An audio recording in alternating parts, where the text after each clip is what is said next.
महाराष्ट्र की राजनीति में बड़ा उलटफेर हो गया है। शिवसेना में अभी तक की सबसे बड़ी बगावत के सूत्रधार एकनाथ शिंदे ने उद्धव ठाकरे को धोबी पछाड़ दे दिया।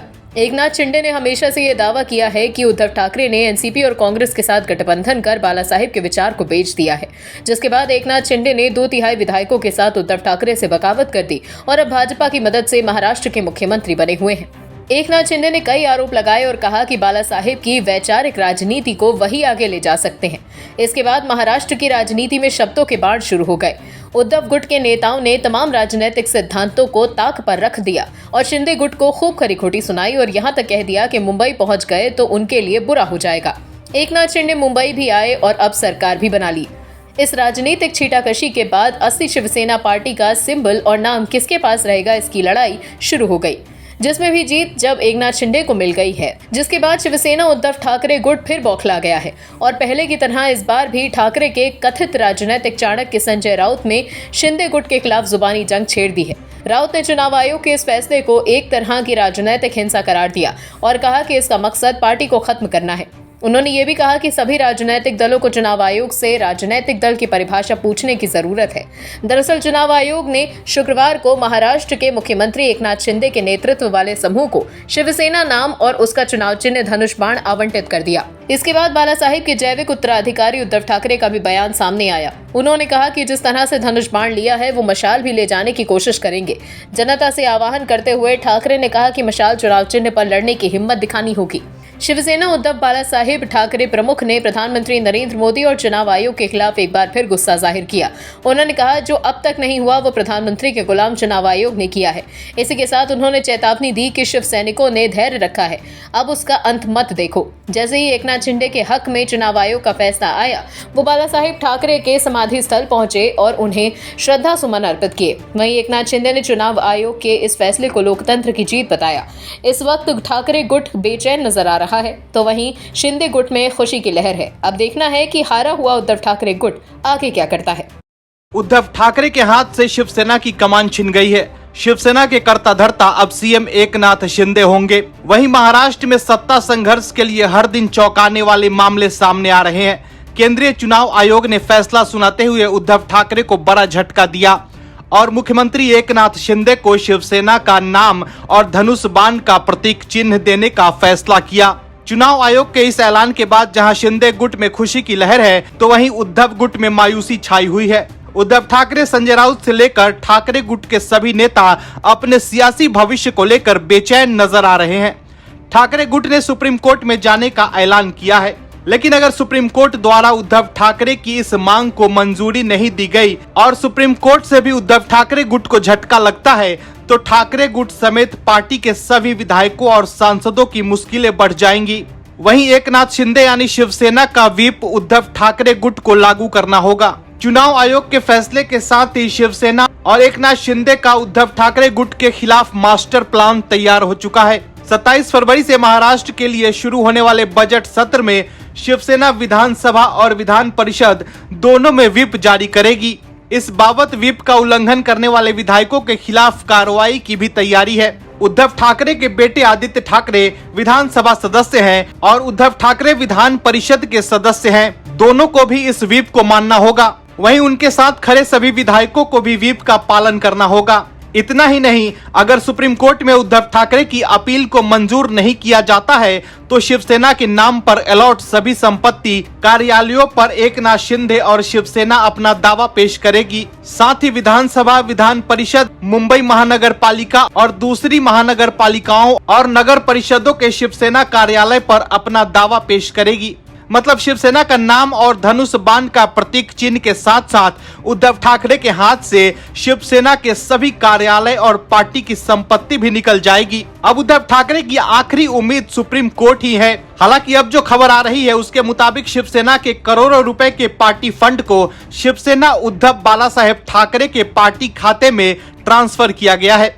रिपोर्ट्स के मुताबिक उद्धव ठाकरे गुट को ये अनुमान हो गया था कि सत्ता संघर्ष की सुनवाई में चुनाव आयोग का फैसला उनके खिलाफ जाएगा।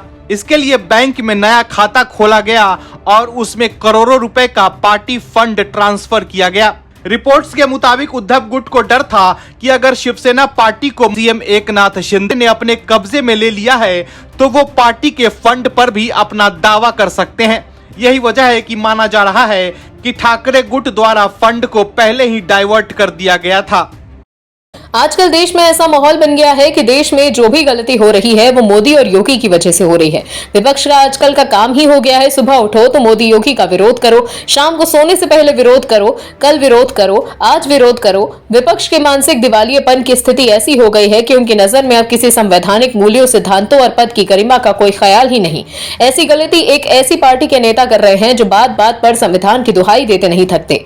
हम बात कर रहे हैं आम आदमी पार्टी और उसके राज्यसभा सांसद संजय सिंह की, जिन्होंने आज तमाम राजनीतिक सिद्धांतों को तार-तार कर दिया। आखिर क्या कह दिया संजय सिंह ने उत्तर प्रदेश के मुख्यमंत्री योगी आदित्यनाथ के बारे में, चलिए आपको बताते हैं। उत्तर प्रदेश में बुलडोजर को लेकर सियासत गरमाने लगी है। कानपुर देहात में अतिक्रमण हटाने के दौरान मां बेटी की जलकर हुई मौत मामले के बाद विपक्ष अब इस मुद्दे को लेकर सीएम योगी आदित्यनाथ सरकार को कटघरे में खड़े करने की कोशिश में जुटा है और जमकर सियासी रोटियां सेक रहा है। इसी कड़ी में आम आदमी पार्टी के नेता और राज्यसभा सांसद संजय सिंह ने लखनऊ में प्रदेश कार्यालय पर यज्ञ का आयोजन किया, जिसमें उन्होंने बुलडोजर की आहुति दी। आम आदमी पार्टी नेता संजय सिंह ने लखनऊ में आम आदमी पार्टी के दफ्तर में बुलडोजर आहुति यज्ञ किया। इसकी तस्वीरें पार्टी की ओर से आधिकारिक ट्विटर हैंडल पर भी शेयर की गई। इन तस्वीरों में आम आदमी पार्टी नेता पार्टी कार्यकर्ताओं के साथ बैठे हैं। इस यज्ञ में खिलौना रूपी बुलडोजर की आहुति दी गई। इसके साथ ही संजय सिंह ने कहा कि पूरे उत्तर प्रदेश के अंदर योगी आदित्यनाथ का ये मौत का बुलडोजर चल रहा है, गरीबों को कुचल रहा है। प्रशासन ने इनकी झोपड़ी में आग लगाई। कानपुर देहात में जो घटना हुई, इस घटना की कल्पना आप यूपी में नहीं कर सकते। ऐसी घटना आप तालिबान में सोच सकते हैं। सीएम योगी आदित्यनाथ यूपी को तालिबान बनाना चाहते हैं। दरअसल विपक्षी नेताओं को बस कोई मुद्दा चाहिए सियासी बयानबाजी करने के लिए। दिल्ली की हालत पर संजय सिंह कुछ नहीं बोलेंगे, लेकिन यूपी पहुंचकर खूब सियासत करेंगे। संजय सिंह को समझना होगा कि तालिबान और योगी में क्या फर्क है। योगी लोकतंत्र के तहत यूपी के मुख्यमंत्री बने हैं, न कि तालिबानियों के तहत करोड़ों लोगों की लाश पर उन्होंने अपना महल बनाया है। दरअसल योगी आदित्यनाथ भगवाधारी हैं और हिंदुत्व का झंडा बुलंद करते हैं। यही वजह है कि विपक्षी नेता योगी बाबा से चिढ़ते हैं। आम आदमी पार्टी के नेताओं का नाम अभी तक खुद भ्रष्टाचार में संलिप्त होने या इसमें संलिप्त लोगों को बचाने में आ रहा था, लेकिन अब आम आदमी पार्टी के कथित ईमानदार विधायक गैर कानूनी रूप से सरकार की अधिग्रहित जमीन पर होने वाली कार्यवाही के बीच में आ रहे हैं। ऐसा लग रहा है कि आम आदमी पार्टी के सभी नेताओं ने अपनी पार्टी के संविधान को अर्थी पर लिटाकर उसका अंतिम संस्कार कर दिया है, क्योंकि ईमानदारी जिस पार्टी के संविधान का केंद्र बिंदु थी, आज उसी पार्टी के नेता चाहे दिल्ली हो या पंजाब भ्रष्ट लोगों का साथ ही देते दिख रहे हैं। दिल्ली में मंत्री सत्येंद्र जैन हो या उप मुख्यमंत्री मनीष सिसोदिया या पंजाब के विधायक और भगवंत मान के खास अमित रतन कोटफत्ता हो, सभी कथित बेईमानों के बचाने के लिए पूरी पार्टी लगी है। मोदी सरकार संविधान के दायरे में रहकर कोई कार्रवाई करती है तो आम आदमी पार्टी के नेताओं को तकलीफ होने लगती है। आम आदमी पार्टी के नेता वोट बैंक की राजनीति के चक्कर में केंद्र की कार्रवाई से झल्ला जाते हैं। एक बार फिर केंद्र सरकार के एक्शन से आम आदमी पार्टी के नेता बेचैन हो गए। इस बार दिल्ली के कथित विवादित आम आदमी पार्टी से विधायक अमानतुल्लाह खान गैर कानूनी रूप से जमीन अधिग्रहण करने वाले लोगों के पक्ष में केंद्र सरकार के खिलाफ आंदोलन का झंडा बुलंद किए हुए हैं। आखिर क्या है पूरा मामला, आपको बताते हैं। केंद्रीय आवास एवं शहरी मामलों के मंत्रालय ने दिल्ली वक्फ बोर्ड की 123 संपत्तियों को अपने कब्जे में लेने का फैसला किया है, जिनमें मस्जिद, दरगाह और कब्रिस्तान शामिल है। बोर्ड के अध्यक्ष और आम आदमी पार्टी विधायक अमानतुल्लाह खान ने केंद्र में इस कदम पर तीखी प्रतिक्रिया व्यक्त की है। खान ने जोर दिया कि वो केंद्र सरकार को वक्फ संपत्ति का अधिग्रहण नहीं करने देंगे। खान ने ट्वीट किया, अदालत में हमने 123 वक्फ संपत्ति पर पहले ही आवाज उठाई है। उच्च न्यायालय में हमारी रीट याचिका संख्या 1961/2022 लंबित है। कुछ लोगों द्वारा इस बारे में झूठ फैलाया गया है, इसका सबूत आप सबके सामने है। हम वक्फ बोर्ड की संपत्ति पर किसी भी तरह का कब्जा नहीं होने देंगे। सबको सोचने वाली बात यह है कि खुदा जमीनों का क्या करेगा।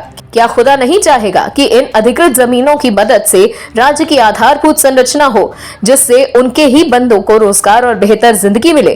क्या खुदा इतना लालची है जो अपने बंदों के हितों से अधिक जमीनों का लालच रखता है और खुदा के नाम पर ये चंद मुट्ठी भर लोगों द्वारा जमीन हड़पने का खेल चलाया जा रहा है? Bureau report, OMH news. और भी वीडियोस देखने के लिए चैनल को सब्सक्राइब करें और बेल आइकन को दबाएं।